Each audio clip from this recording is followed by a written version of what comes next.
Welcome back to Health Kindness here on Northwest Digital News. Kevin Hunter with Jody Summers. And Jody, we're going to have a dirty subject on the show today, aren't we? That would be a good way to describe what we're talking about, yes. All right, let's give them a clue what we're talking about. There you go, dirt, the missing superfood. What a great segue into the show, huh? Yeah, that was unexpected and great, yes. Yeah. Well, anyway, there's a ton of benefits with dirt. And, living more of the country lifestyle, this actually takes me back to some years earlier in my lifetime because I spent a lot of years on a farm. And now we're out in the country. And I was sharing with you before, we have fruits and vegetables growing all around us. It's like living in the produce section at the grocery store, only it's all your own stuff and it's growing. It's not cut off, it's growing. And just to see all this stuff, and it's kind of interesting because there's days that I'll be working on projects in the yard, and you see Steph walk by with this great big silver bowl full of vegetables. And it's just like awesome seeing all this produce coming to the table, and nobody made a trip to the grocery store to do it.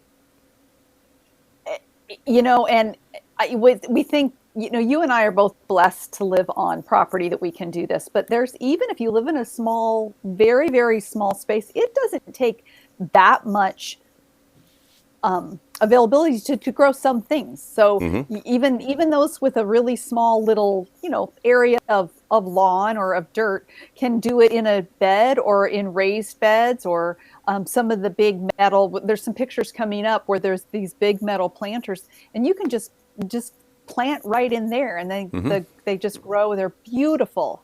So yeah, love it all. To that point, we've been in situations before where the property's been limited. And here's an example what Jody was just talking about, these tubs. But Steph produced a lot of produce for our table even one summer out of a 8 foot by 10 foot little square. And so, yeah, you can find a way to get it done with pretty limited resources. And this is a fantastic example here.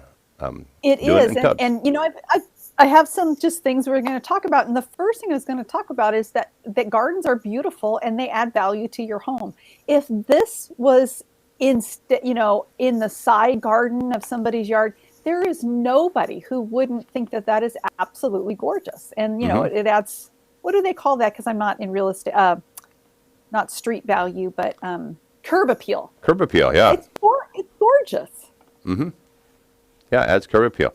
We have a few pictures. Speaking of beautiful gardens, we have a couple pictures with us today of our own garden, and our little girls trooping around in that garden. And we'll find them because we have to share them from our audiences here today.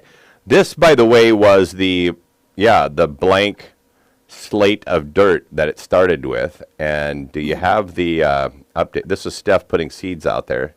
She deserves 99% of the credit for this. I helped water it a few times. Look at it now.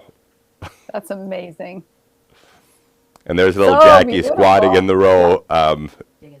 Digging out thistles. The girls have identified the difference between the wanted plants and unwanted plants, and they come in here and weed in the garden all the time. So good for them. So the dirt and the good healthy organisms that just get in their skin, they don't have to put their hands in their mouth or anything, but it just gets on the skin, and it's so good for their gut health. So look at how cute she is there. But as far as the hands going in the mouth, they end up there too. They do. Yes. So you wanted to visit a little bit about some of because beyond the benefits of the produce itself, speak a little bit about some of the physical, emotional, spiritual benefit that comes out of having a garden and being out there in your feet and just getting in the dirt. Absolutely. So, not only is it good for us, but it's good for the environment. So the more we have that is green, the better it is for the environment, the better it is for our home values, the better it is for the neighborhood, all of those things. So, if you're just looking at it from that standpoint, that's enough to garden right there. Mm-hmm.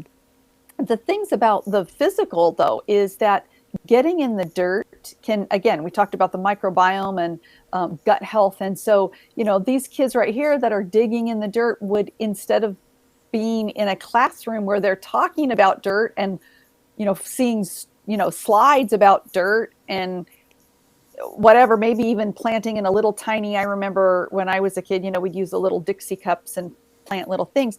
This is real dirt. Like, this is real, bacteria that's healthy with, little insects in it. And so that is so good for them and as adults. I mean, it helps ground us. So having our feet, when you're out gardening, take your shoes off. The grounding of the earth actually helps stabilize our emotions. Great photo. That there is a certain balance that is on, if you think of people who walk on sand at the beach, you take your shoes off because it allows it's a very grounding, stable feeling. And there is hormones that are actually produced just by walking on bare feet on, not concrete and inside the house, although that's fine too, but on dirt or sand. So that's a very huge benefit. You get calmness from outside. You hear people who are, stressed all the time because they're sitting at their desk in a job. Go outside, get that sunshine. Sunshine provides vitamin D. It provides, it reduces anxiety, reduces depression. I was just writing a program yesterday about sleep.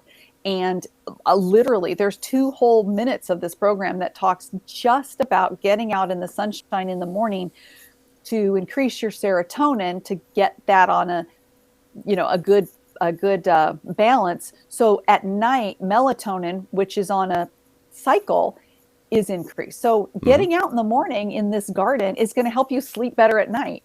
I mean, there's so many benefits beyond the food.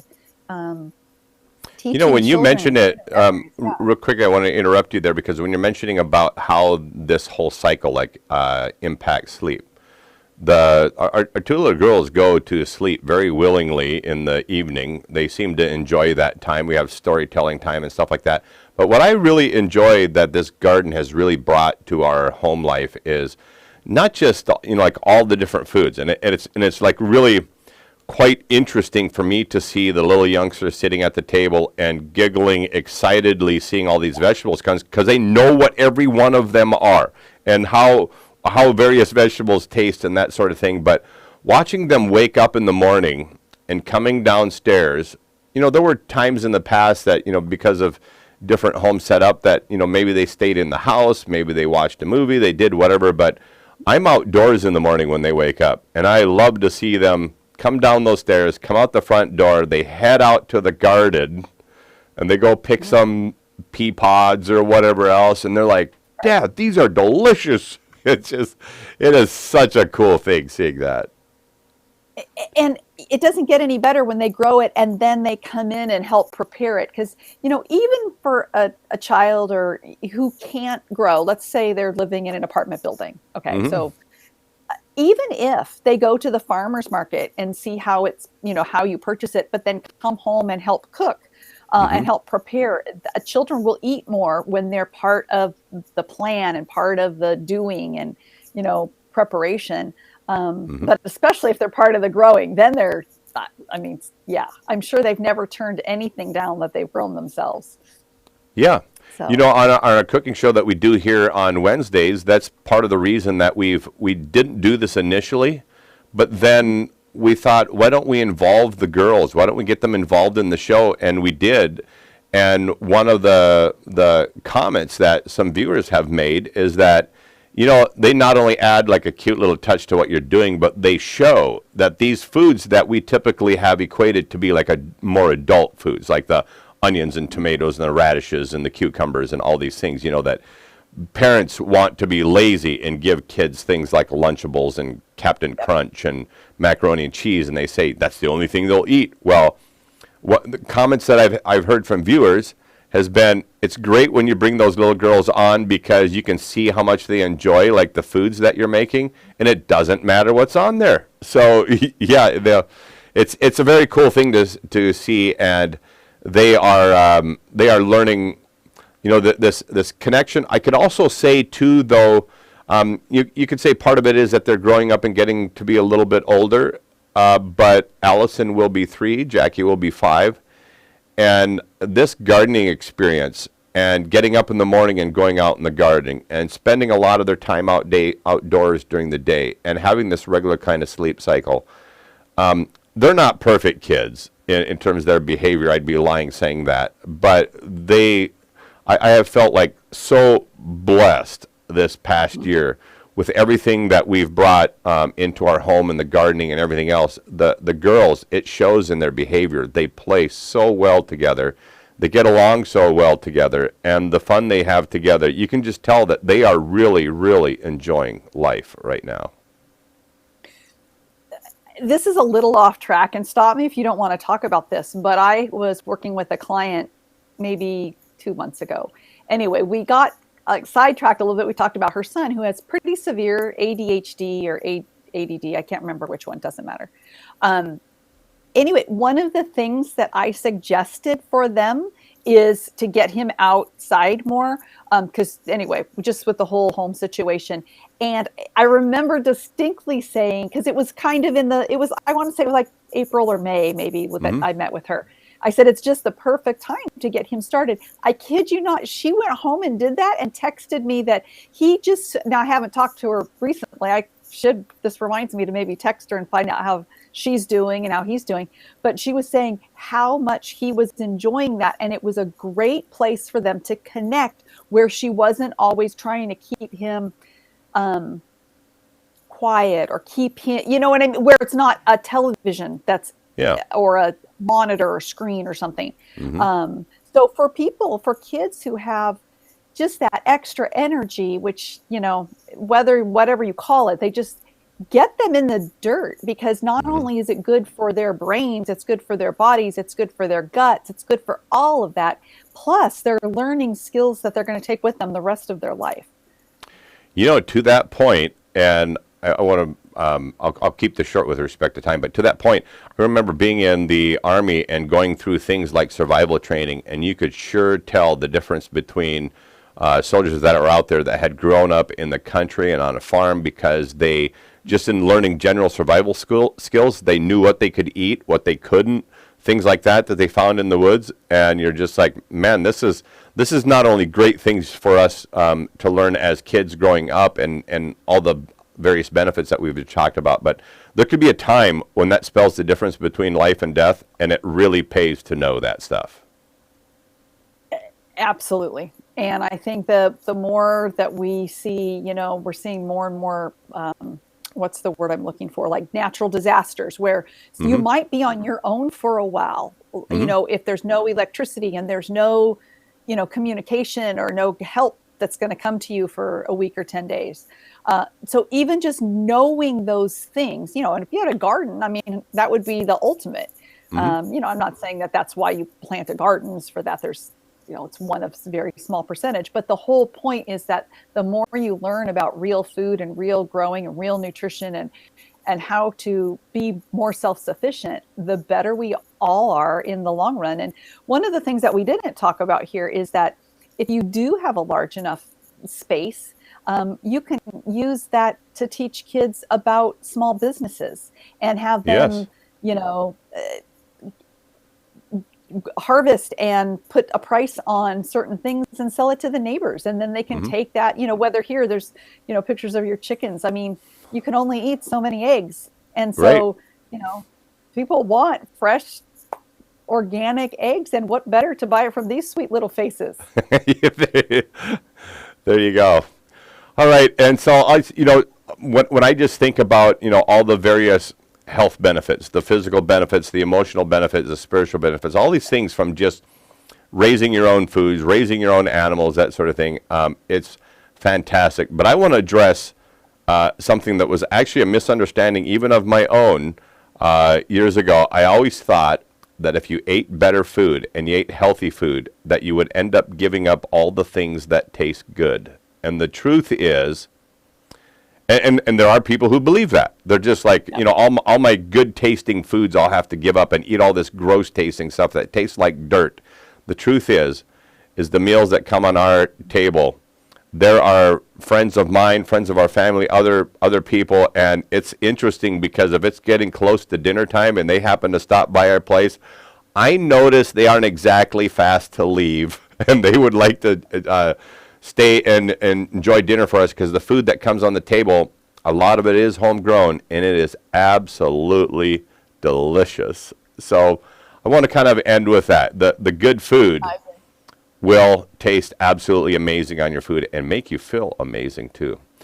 Well, thanks, Jody, for all the information on why it's important to get in contact with dirt and growing your own foods, having your own animals, and live a better, healthier life. Kevin Hunter with Jody Summers here on Health Kindness. Thanks, everyone, for joining us. Hope you learned something today. This concludes today's live programming on Northwest Digital News. Thanks for joining us for this special broadcast. Heard around the world in more than 70 countries on YouTube, Instagram, Patreon, Facebook, and Twitch TV. If you enjoyed a story or guest we had here on Northwest Digital News and would like to strut your stuff on the broadcast, email us today at wainfo2017@gmail.com or call or text 360-545-3501. We're always interested in unique stories, topics, and guests to share with our worldwide audience. Before you go, don't forget to give us a big thumbs up and comment on the live stream. And for those of you who'd like to financially support the broadcast, you can do so at patreon.com/Northwest Digital News. We thank you for your patronage. On behalf of Chris Bornstead, Kyle Torgeson, Stephanie Hunter, and all the people that made this broadcast possible, I'm Kevin Hunter. Till next time, take care.